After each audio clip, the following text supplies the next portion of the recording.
I never believed in an afterlife. Not really. People talk about spirits, ghosts, the great beyond, but it always sounded like fairy tales for adults. That was before I crossed over, before I learned what waits on the other side is not peace. It's hunger, and it remembers you. It started 3 months ago, on the night my heart stopped. A seizure, sudden, violent. Doctors said my brain shut down for nearly 4 minutes. 4 minutes without a pulse, 4 minutes clinically dead. But those 4 minutes felt like hours, because I woke up somewhere else. Not heaven, not hell, but a place in between, a place that felt older than time. The sky was black, not nighttime black, more like an abyss stretched over everything. The ground beneath me was soft, like ash mixed with skin. And the air tasted like metal and rot. I tried to call out, but the sound died in my throat. It was like the world swallowed every noise the second it left my lips. Then I heard them. Whispers. Dozens. Hundreds. Echoing from everywhere and nowhere. Not voices speaking to me. Voices speaking about me. Like I was prey. Something moved in the dark. Not footsteps. More like the dragging of something long and thin across the ground. I froze. My body refusing to listen. I didn't breathe. I didn't blink. The shadows around me began to shift. And then a figure stepped forward. Tall. Too tall to be human. Its limbs stretched like wet rope. Its torso twisted as if bones were optional. Its face. God. Its face wasn't a face at all. Just a smooth surface with a vertical slit where a mouth should be. And that slit began to open. Slowly. Way too slowly. Like it was savoring the moment. Inside, there were no teeth. Just darkness.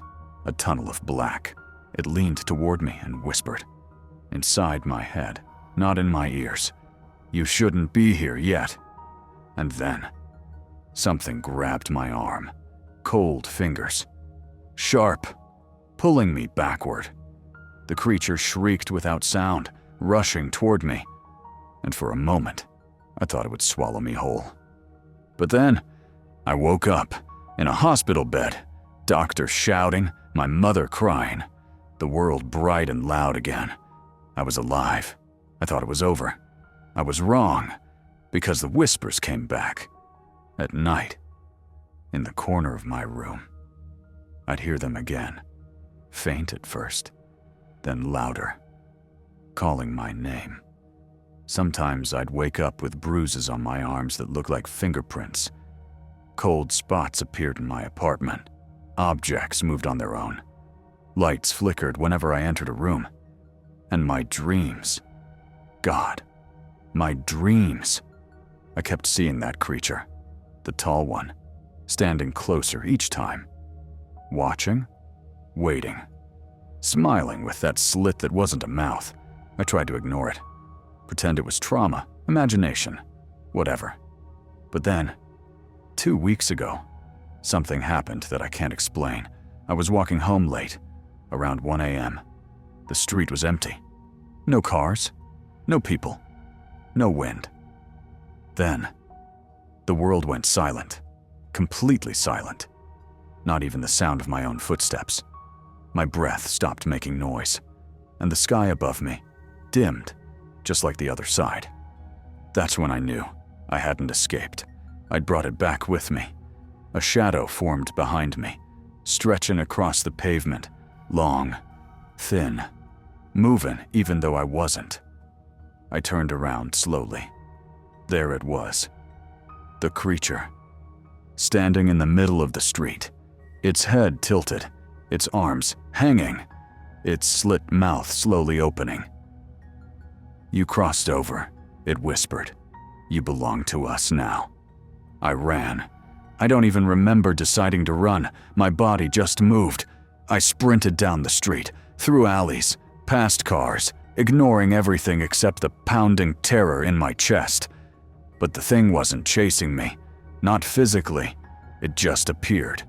Wherever I turned, ahead of me, behind me, beside me, teleporting through shadows. You can't run from where you came from. I collapsed. My vision blurred. My heart felt like it was tearing itself apart. Then suddenly, I woke up in my apartment, on the floor, at dawn, covered in dust and ash that wasn't there before. Since then, the boundary between worlds doesn't feel real anymore. My lights flicker constantly. Shadows move when I'm not looking. And sometimes, when I glance in the mirror, I see the creature standing behind me, closer every time. Last night, I heard breathing under my bed. Slow, deep, steady, not human. And I realized something. That world, the other side, didn't let me come back. It only let me out. Because it wants me to lead the way.